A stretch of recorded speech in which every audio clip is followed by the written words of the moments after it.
Seorang guru besar Fakultas Farmasi Universitas Gadjah Mada Yogyakarta diduga terlibat kekerasan seksual kepada belasan mahasiswi. Modusnya dengan mengajak korban melakukan bimbingan tugas di rumah sang dosen.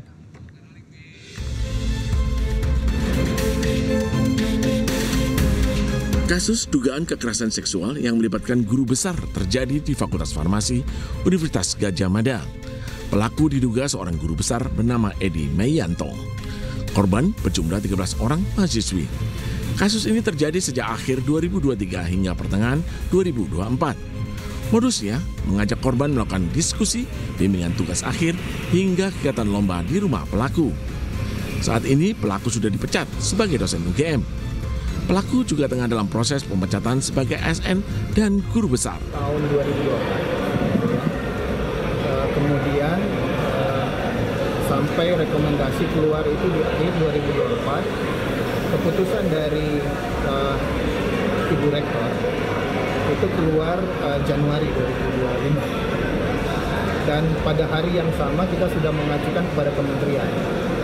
Namun di pertengahan bulan Maret itu ada keputusan menteri yang mendelegasikan pemeriksaan untuk pelanggaran disiplin kepegawaian yang hukumannya sedang sampai berat itu didelegasikan ke pimpinan perguruan tinggi. Saat ini pihak UGM tengah fokus melakukan pendampingan kepada para korban karena sebagian belum lulus dari kampus.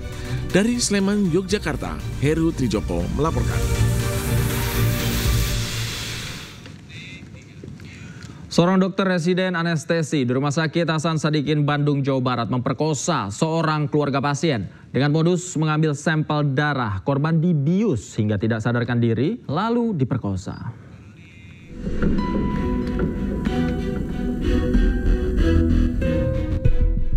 Kasus pemerkosaan yang diduga dilakukan seorang dokter residen anestesi pertama kali diungkap akun Instagram @ppdsgramm.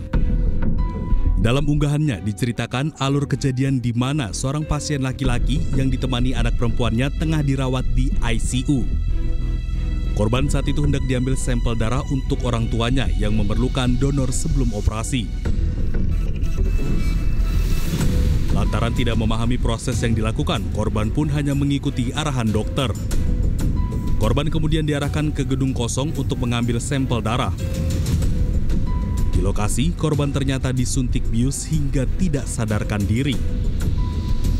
Setelah tersadar, korban merasa sakit tidak hanya di bagian tangan, tapi juga nyeri di bagian kemaluannya. Korban pun akhirnya meminta visum dan melaporkan kejadian yang dialaminya ke pihak berwajib. Sementara itu, pihak Rumah Sakit Hasan Sadikin Bandung belum memberikan keterangan terkait peristiwa ini karena masih dalam penanganan kepolisian. Dari Bandung, Jawa Barat, Billy Maulana Finkran, iNews melaporkan. Universitas Pajajaran telah melakukan pemutusan studi terhadap dokter PPDS anestesi yang terjerat kasus pemerkosaan. Unpad memastikan yang bersangkutan tak lagi tercatat sebagai mahasiswa dan tidak dapat berkegiatan di lingkungan kampus maupun rumah sakit.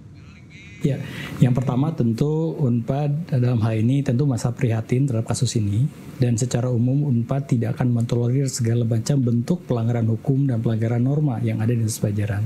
Kita lembaga pendidikan tentu kita tidak akan sama sekali memberikan ruang bagi terjadinya pelanggaran-pelanggaran berkait dengan apa yang dilakukan oleh mahasiswa, baik di tempat kerja, di tempat praktek, maupun di lingkungan Unpad secara umum. Sehingga kebijakan ke depan yang pertama tentu kami akan segera melakukan tindak lanjut dalam bentuk pembentukan studi, pemutusan studi bagi yang bersangkutan. Karena yang bersangkutan sudah terindikasi dan terbukti walaupun belum dinyatakan oleh pengadilan sudah melakukan tindak pidana. Sehingga kami akan segera mengeluarkan dan ada aturan internal di Unpad yang menyatakan bahwa setiap mahasiswa, dosen maupun karyawan yang melakukan tindakan pidana akan kami berikan sanksi sesuai dengan peraturan yang berlaku. Dan ini akan segera efektif kita keluarkan sehingga mahasiswa yang bersangkutan yang melakukan tindakan tersebut akan kami kenakan pemutusan studi dan sehingga tidak tercatat lagi sebagai mahasiswa Unpad dan tidak dapat melakukan lagi kegiatan baik di lingkungan rumah sakit maupun di lingkungan Unpad. Hal lain adalah tentu kami pun akan melakukan pendampingan perlindungan untuk korban. Jadi berkoordinasi dengan Rumah Sakit Sadikin dan juga dengan polisi, dan mudah-mudahan dapat terjadi keadilan bagi korban, dan kami mengucapkan juga prihatin dan juga penyesalan untuk korban. Semoga ini tidak terjadi lagi di masa yang datang pada mahasiswa Unpad. Hal lain juga, kami juga akan memperketat proses pengawasan yang ada di lingkungan pendidikan, baik di tingkat spesialis maupun di tingkat non spesialis dan juga pendidikan-pendidikan lainnya, sehingga mudah-mudahan ke depan tidak ada lagi kasus-kasus serupa terjadi di lingkungan Unpad maupun di lingkungan-lingkungan di mana pendidikan Unpad dapat berjalan, termasuk di rumah sakit pendidikan. Ya, yang bersangkutan ini mahasiswa pendidikan spesialis, khususnya di prodi anestesi.